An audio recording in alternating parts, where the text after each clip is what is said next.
In a world torn apart by the undead, two legends have carved out their own paths of survival. On one side, we have Leon S. Kennedy, the government agent who's faced down every bioweapon Umbrella could throw at him. On the other, Rick Grimes, the sheriff's deputy who rose from a coma to lead humanity's last stand. They've both stared death in the face and spit back. But what would happen if their worlds collided? Who would walk away as the true, undisputed champion of the apocalypse? Today, we're going to find out. Let's start with Leon Kennedy. This is a man whose first day on the job involved surviving the Raccoon City outbreak. Since then, he's become the president's top agent, a one-man army against bioweapons. His training is off the charts. We've seen him perform insane acrobatic feats, dodging lasers and executing perfectly timed roundhouse kicks to send zombie heads flying. His weapon proficiency is second to none, comfortable with everything from a standard handgun to rocket launchers and specialized anti-bioweapon gear. He's not just fighting your garden-variety shamblers, he's taken down lickers, ganados, regenerators, and titanic monsters the size of buildings. Leon's experience with mutated, intelligent, and superpowered bioorganic weapons gives him a massive advantage in combat. He's calm under pressure, witty in the face of terror, and has a knack for finding a way out of impossible situations. But Leon isn't flawless. For all his skills, he's still a man who operates within a system. He often relies on support from handlers like Hunnigan, receiving intel, extraction, and access to a high-tech arsenal. Take away his government backing and his fancy gadgets, and how does he fare? We've also seen him get tricked or manipulated on occasion, sometimes letting his guard down around seemingly innocent people. His very specific training is tailored for fighting bioweapons, which might make him slightly over-specialized. In a straight-up, stripped-down survival scenario without a government airdrop on the way, his typical playbook might not work. Now let's turn our attention to Rick Grimes. Rick is the embodiment of gritty, real-world survival. He woke up to a nightmare and didn't just survive, he adapted, he learned, and he became a leader. His greatest strength is his mind. He's a brilliant strategist and tactician, capable of turning a handful of survivors into a formidable fighting force. He sees the bigger picture, plans for the long term, and makes the hard calls that no one else wants to. Rick is a master of resourcefulness. Give him a deserted town, and he'll fortify it. Give him a basic pistol or a hatchet, and he'll make every shot and every swing count. He doesn't need high-tech gear, he thrives on what he can scavenge. This pragmatism extends to his combat style. It's not fancy, but it's brutally effective. He's ruthless, willing to do whatever it takes to protect his people and eliminate a threat, human or walker. This cold, hard edge is what has kept him alive for so long. However, Rick's greatest strength is also tied to his greatest weakness, his humanity. His decisions are often heavily influenced by his emotions, especially concerning his family, Carl and Judith. Threats to his loved ones can cloud his judgment and make him reckless. We've seen him spiral into periods of instability after traumatic losses. While he's an expert at dealing with standard walkers, he has absolutely no frame of reference for the kind of horrors Leon faces daily. A licker or a regenerator would be something so far outside his experience that it could easily overwhelm him. He's a survivor, but he's a survivor of a very specific, more grounded type of apocalypse. He's a man, not a super agent, and his physical and emotional limits are much more apparent. So, the stage is set. Let's imagine a neutral, abandoned city. The ruins of a metropolis, littered with burnt-out cars and the remnants of a forgotten populace. This is where our two survivors will clash. The encounter is sudden. Rick is scouting a derelict office building, his python drawn, senses on high alert.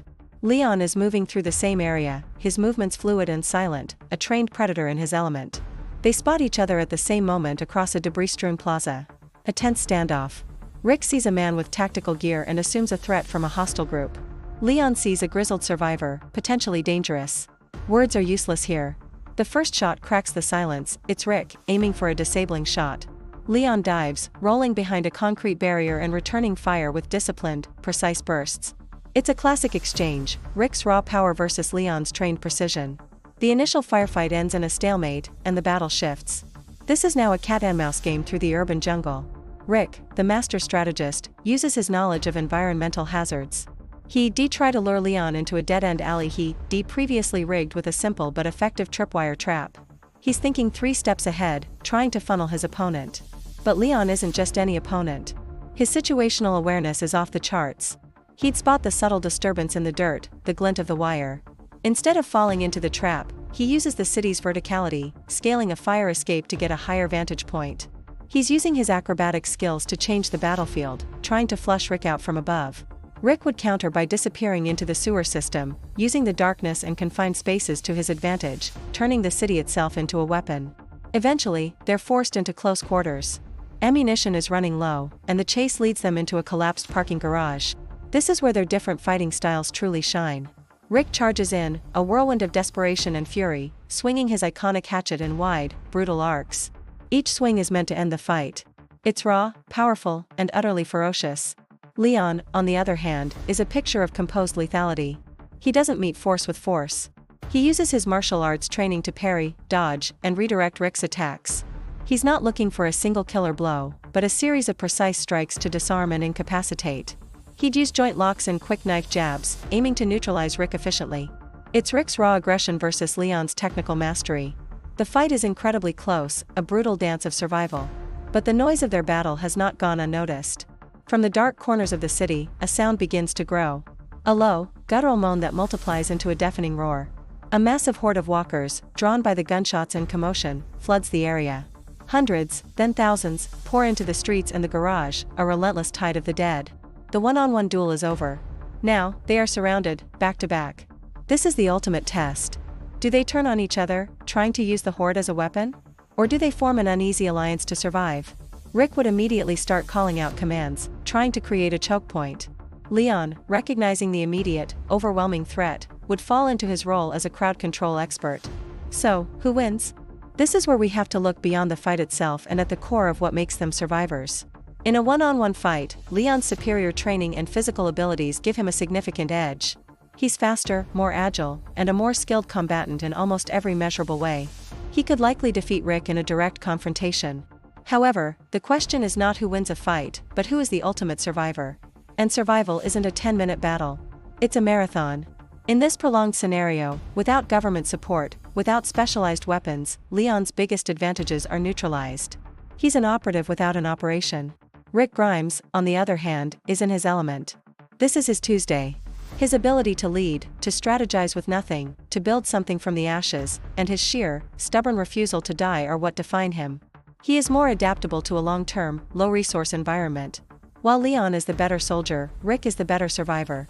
Rick might lose the battle, but he is the one who would win the war for tomorrow. He's the one who would still be standing, battered and bruised, when the sun rises on this broken world.